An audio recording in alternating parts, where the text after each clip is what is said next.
साथियों नमस्कार, आदाब, सत श्री अकाल, जय भीम, जोहार। मैं डॉक्टर दशरथ नूनिया आज पुनः स्वागत करता हूं आज की इस सेशन में। साथियों, आज का जो टॉपिक है वो है मोदी जी की चीन यात्रा। क्या मोदी जी के द्वारा भारत जो चीन यात्रा की गई है, अभी चीन यात्रा पे है, इससे भारत को कोई लाभ हुआ है या ये करनी चाहिए थी या नहीं करनी चाहिए थी? और क्या ये जो वैदेशिक जो संबंध है वो पहले से स्थापित करने चाहिए थे? और इन विदेश संबंधों में संतुलन स्थापित करने का जो काम है, क्या ये पहले से नहीं किया जाना चाहिए था? ये इस प्रकार का यानी कि एक तरह से इशू है, एक विषय है, जिसके ऊपर आज हमारी जो चर्चा है वो रहेगी। साथियों देखिए, साथियों अम्बेडकर पार्टी ऑफ इंडिया के राष्ट्रीय अध्यक्ष धीमान विजय मानकर साहब ने ये पहले भी कहा है कि विदेश नीति या अंतर्राष्ट्रीय संबंधों की स्थापना में किसी भी देश को अपने राष्ट्रीय हितों को सर्वोपरि रखना होता है और राष्ट्रहित और देश की सुरक्षा, इन दोनों को ध्यान में रखते हुए विदेश संबंध या अंतर्राष्ट्रीय राजनीति की जो दिशा है वो हमें तय करनी चाहिए। अंतर्राष्ट्रीय राजनीति की दिशा में हमारे दूसरे अन्य देशों के साथ संबंध स्थापित करते वक्त इन बातों की हमें जो है वो विशेष रूप से सावधानी बरतनी चाहिए। और ये बात पिछले 10 साल से जो है वो विजय मानकर साहब मोदी सरकार को बताते आ रहे थे, चेताते आ रहे थे, कहते आ रहे थे, लेकिन इन्होंने इस ओर ध्यान नहीं दिया। लेकिन जिस प्रकार से अभी अमेरिका के द्वारा मोदी जी को झटका दिया है, या यूँ कहना चाहिए कि भारत को जो झटका दिया है, और इसकी स्वतंत्र विदेश नीति में कहीं ना कहीं पर एक तरह से ये झुकाव था कि हम अमेरिका की तरफ बहुत ज़्यादा झुकते चले गए हैं, उनके ऊपर एक तरह से निर्भर होते चले गए हैं। और इस निर्भरता ने अमेरिका को जो है वो भारत के ऊपर इस प्रकार के ये जो 50% तक जो टैरिफ लगाने की जो नीति है उसकी ओर जो है बढ़ा दिया, और हम जो है उनको जो है झुकते चले गए। और मोदी जी ने जो है इसका कोई जवाब है वो इनको दिया ही नहीं, जबकि होना ये चाहिए था कि हमारे प्रधानमंत्री को जो है वो कड़ा जवाब है वो इनको दिया जाना चाहिए था, लेकिन इनके द्वारा नहीं दिया गया। साथ ही साथ जब अन्य देशों के साथ में जब हम संबंध स्थापित करते हैं तो इनके बीच में एक हमें संतुलन है वो बनाए रखना चाहिए था। वो संतुलन हम नहीं बना पाए और केवल अपने कुछ चंद पूंजीपति मित्रों को बचाने के लिए, और उसमें भी विशेष रूप से जो अडानी जैसे इनके जो पूंजीपति मित्र हैं उनको बचाने के लिए भारत की जो विदेश नीति है उसको पूरी तरह से जो है इन्होंने ताक पर है वो रख दिया। तो ऐसी स्थिति में यानी कि एक तरह से जो भारत है वो अंतर्राष्ट्रीय राजनीति में और विदेश संबंधों की स्थापना में एक तरह से पूरी तरह से विफल देश है वो पिछले 10-11 सालों में जो है वो नज़र आया है। फिर दूसरी बात यह है कि चाइना ने जो है हमारे चाइना के साथ में हमारे जो है वो एक तरह से सीमा विवाद रहा है। गलवान घाटी का मामला हो, पैंगोंग झील का मामला हो, और गलवान घाटी में यानी कि एक तरह से जो है सीमा विस्तार और वहाँ पर जो है जो गांव बसाने की जो बात हो, हमारे वहाँ पर जो इनके साथ में सैनिक झड़प हुई और इसमें हमारे जो बहुत सारे जो सैनिक हैं वो मारे जाते हैं। तो ऐसी स्थिति में यानी कि एक तरह से जो है चाइना के साथ में पहले जो है ये इस प्रकार से जो है कड़े शब्दों में बात नहीं कर सके।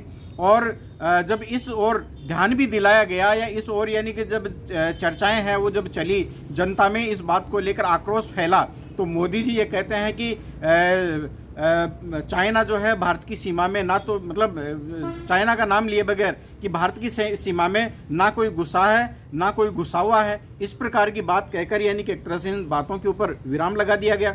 जबकि ये बातें आज स्वयं सिद्ध है, सोशल मीडिया में ये बातें जो है वो प्रचारित है कि बहुत बड़ा जो क्षेत्र है वो भारत का चाइना ने जो है वो कब्जा लिया है और निरंतर यानी कि एक तरह से वो आगे से आगे बढ़ रहा है। तो इस ओर कभी यानी कि एक तरह से जो है रक्षा संबंधों के संदर्भ में, सीमा विवाद के संदर्भ में जो है वो मोदी जी ने कोई काम है वो नहीं किया है, या सरकार जो है इस मामले में पूरी तरह से विफल रही है। हालांकि चाइना है वो एक बहुत बड़ा कंट्री है, बहुत बड़ा देश है, भारत के बाद में सबसे ज़्यादा जनसंख्या वाला देश है वो चाइना है। और आज आर्थिक मोर्चे पर यदि हम जीडीपी की दृष्टि से बात करते हैं तो अमेरिका के बाद में सेकंड नंबर की लार्जेस्ट इकोनॉमी चाइना है। चाइना का जो है इंफ्रास्ट्रक्चर है यदि देखा जाए तो वो अमेरिका से भी ज़्यादा जो है वो बेहतर है, वो नज़र आता है। और हमारी जो अर्थव्यवस्था है, हमारी अर्थव्यवस्था से कम 5 से 5.5 गुना ज़्यादा बड़ी इकोनॉमी वो चाइना की है। तो ऐसी स्थिति में इतनी बड़ी इकोनॉमी को हम जो है दरकिनार कर रहे थे। पिछले 10-11 सालों में या बहुत लंबे समय से चाइना के और इंडिया के साथ में जो व्यापार संतुलन है वो बिल्कुल यानी कि एक तरह से जो है वो चाइना के फेवर में और हमारे विपक्ष में है, क्योंकि हम एक आयातक देश है वो बनकर रह गए हैं और निर्यात हम कुछ नहीं कर पा रहे हैं। एक्सपोर्ट के लिए हमारे पास में ऐसा कुछ है ही नहीं जो हम चाइना को यानी कि एक तरह जो एक्सपोर्ट कर सकें। तो इस दृष्टि से तो यानी कि एक तरह से हम असफल थे ही। लेकिन बात ये थी कि यदि हम बराबर संवाद रखते तो आज अमेरिका को नीचा दिखाने की एक मनसा लेकर और हम चाइना की गोद में जाकर बैठ रहे हैं तो ये भी एक गलत नीति है। और ऐसी स्थिति में ऐसा एक वो जो कहावत है ना कि धोबी का कुत्ता ना घर का और ना घाट का, यानी भारत देश की स्थिति जो है ना तो हम यानी कि एक तरह से पश्चिम की ओर रह पाए, ना अमेरिका की ओर रह पाए, और ना ही यानी कि एक तरह से जो है पड़ोसी देश चाइना के साथ में हमारे संबंध मधुर रह पाए हैं। लेकिन यदि यही नीति जो है एक बैलेंस की रहती तो आज जो है वो हमें ना तो अमेरिका आंख दिखा रहा होता और ना ही जो है जो चाइना की तरफ हमें जो है इस तरह से एक तरफ से जो है झुकना पड़ता और उनकी गोद में जाने की हमें आवश्यकता नहीं पड़ती। हालांकि वैदेशिक संबंधों में चाइना को हम दरकिनार नहीं कर सकते। चाइना के साथ में हमें व्यापार संतुलन भी बनाना चाहिए और इसके साथ साथ में जो ये जो जियोपॉलिटिक्स है, ये जो भू राजनीति है, इस भू राजनीति में यानी कि एक तरह से चाइना को आप दरकिनार नहीं कर सकते। इस कटु सत्य को आप लोगों को जो है समझना होगा, इस बात को भी ध्यान में रखने की आवश्यकता है।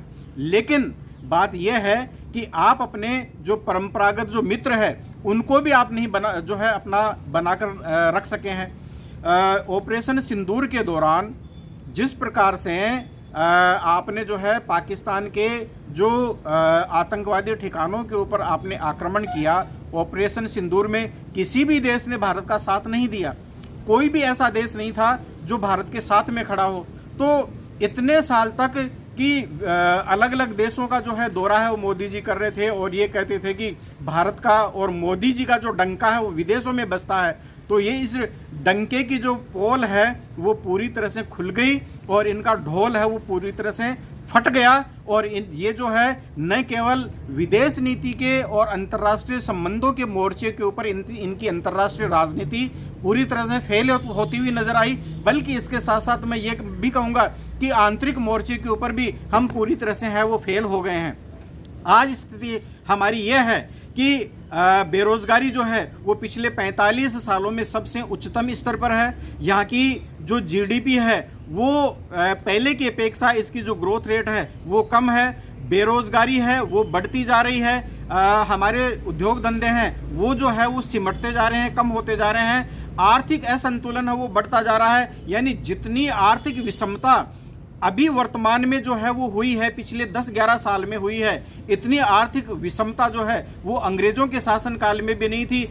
अमीर और अधिक अमीर होते चले गए हैं, गरीब और गरीब होते चले गए हैं। पहले डायरेक्ट इनकम टैक्स में जो कारपोरेट घरानों की पूंजीपतियों की जो भागीदारी है वो 62% हुआ करती थी, वो अब घटकर है वो 53% या 52% के लगभग आ गई है। और आम जनता की जो भागीदारी है जो यानी कि एक तरह से 47% के आसपास थी वो बढ़कर जो है वो 53% 54% के लगभग चली गई है। तो ये स्थिति जो है इस स्थिति ने भी यानी कि एक तरह से जो है देश में आर्थिक विषमता को बढ़ाया है। तो मैं तो ये कहना चाहूँगा कि मोदी जी न केवल विदेश संबंधों की स्थापना में और विदेश नीति में और अंतर्राष्ट्रीय राजनीति में असफल हुए हैं, बल्कि घरेलू मोर्चे के ऊपर भी इनकी जो नीतियां हैं वो पूरी तरह से फ्लॉप सिद्ध हुई है और इनकी कोई योजनाएं जो है वो सफल सिद्ध होती हुई नज़र नहीं आ रही है। तो साथियों, मैं आज अपनी बात को है वो यहीं पर विराम देना चाहूँगा। यदि आप मेरी बातों से सहमत है, आप विश्वास करते हैं संविधान, सत्य, विज्ञान, मानवता, मानवाधिकार और अंतर्राष्ट्रीय कानून और कॉस्मो ह्यूमनिज्म, अम्बेडकरिज्म में, तो आप हमारी party Ambedkar party of India को जो है वो तन मन धन जिस रूप में भी सपोर्ट होता है ज़रूर सपोर्ट करें और हमारे साथ में पार्टी के साथ में जुड़ें। धन्यवाद।